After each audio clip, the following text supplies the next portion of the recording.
सच साहिब। दोस्तों, जब हम मुसीबत में होते हैं तो हम ईश्वर को याद करते हैं और हमारे मुंह से अचानक हे ईश्वर या हे परमात्मा या हे भगवान शब्द निकलता है।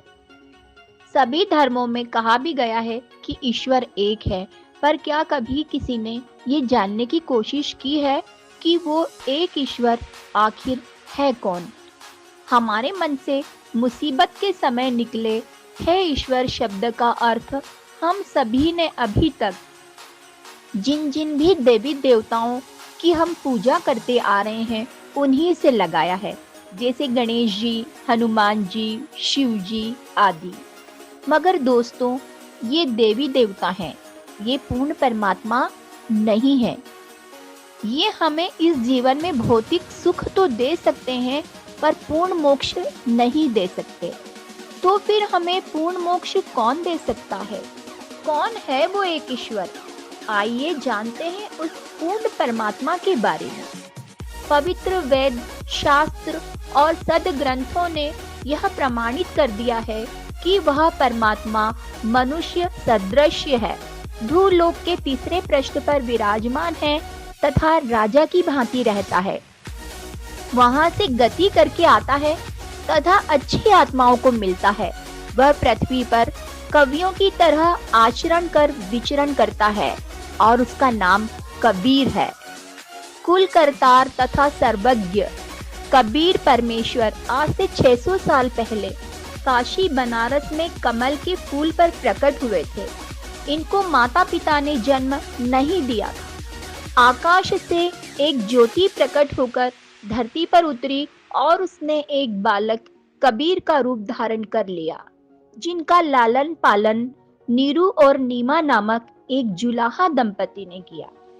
कबीर साहेब के जन्म का संबंध किसी विधवा ब्राह्मणी से जोड़ना एकदम अनर्गल तथा आधारहीन तथ्य है। कुछ तथा कथित चालाक ब्राह्मणों ने कबीर साहेब को विधवा ब्राह्मणी की संतान कहकर विद्वानों को भ्रमित करने का प्रयास किया है।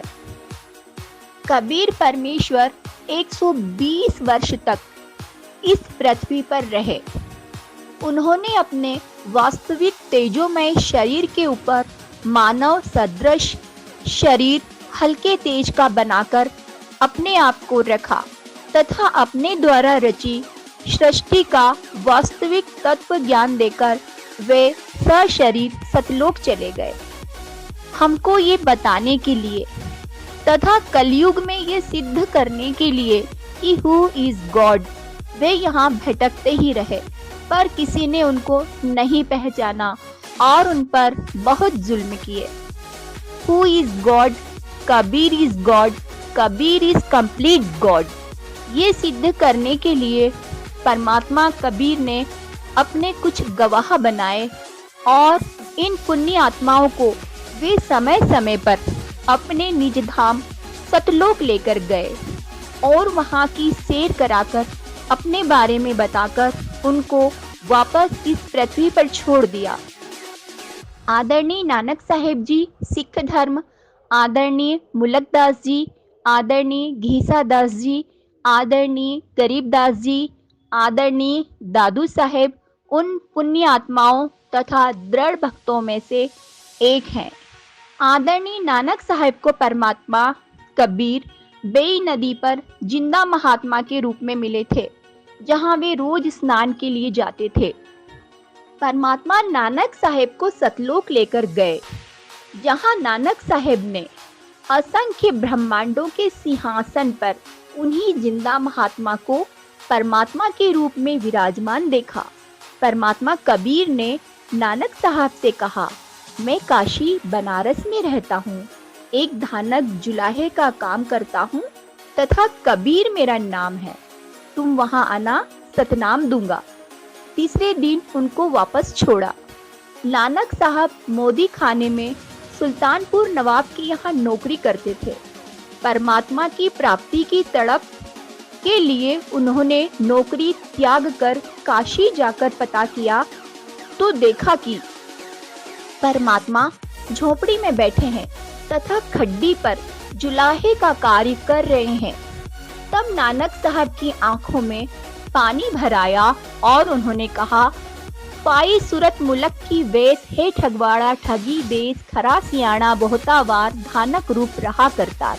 लोगों देखो, ये बैठा है भगवान, धानक कबीर के रूप में बैठा है।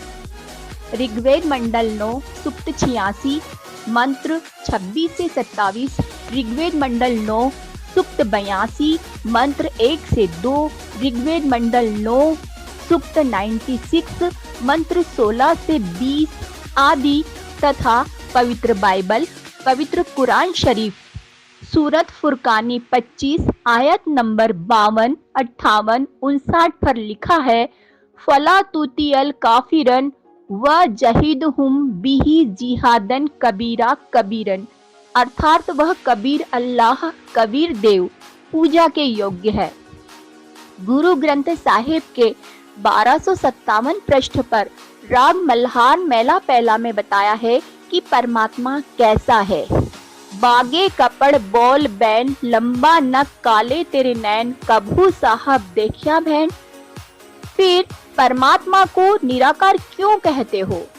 कबीर परमात्मा कहते हैं, वेद मेरा भेद है, मैं ना मिल वेदन के माही, जोन वेदों से मैं मिलूं वो भेद जानते नहीं।